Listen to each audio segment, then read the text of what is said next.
Before we can understand the seriousness of heartbreak, especially in young people, we have to understand love, faith, and trust. We have to know why there's a difference between them in order to protect them. And when we protect them, we protect our lives. Faith is of God, just as love is of God. Trust is given between two people. Love grows between people through trust and patience. Love is given and is shared. Faith is given by God, for God alone, because God is the creator of all things. 1 John 4:19 says, "We love him because he first loved us."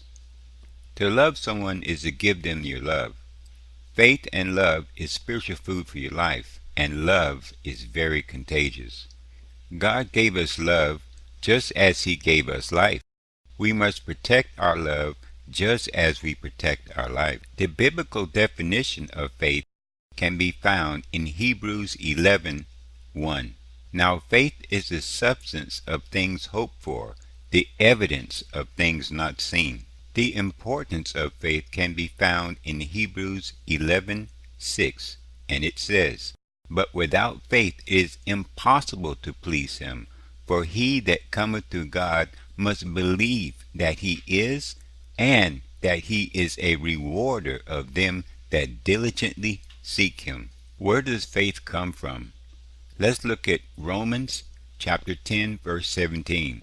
"So then faith cometh by hearing, and hearing by the word of God." When you hear the truth about God, faith comes and it can be stirred up. During these days, the Bible is so plentiful. We can read the word of God and it will stir up your faith. Let's look at 2 Timothy chapter 1 verse 5. And this is the Apostle Paul when he was talking to Timothy. And it says, "When I called to remembrance the unfeigned faith that is in thee, which dwelt first in thy grandmother Lois and thy mother Eunice, I am persuaded that in thee also." His grandmother had faith.